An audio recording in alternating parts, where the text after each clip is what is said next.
আপনি যখন কাউকে খুব বেশি গুরুত্ব দিবেন, তখন সে ভাববে আপনি সব সময় তার অপেক্ষায় থাকেন।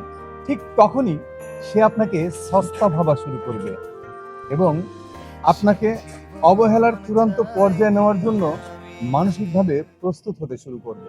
কিন্তু সে তো জানেই না যে আপনি শত ব্যস্ততার মধ্যে, শত কাজের মধ্যেও সময় বের করে শুধুমাত্র তার সঙ্গে কথা বলার জন্যই নিজেকে ফ্রি করেন।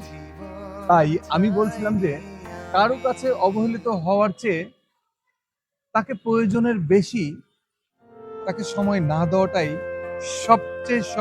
সবচেয়ে বুদ্ধিমানের কাজ। আপনার কি মনে হয়?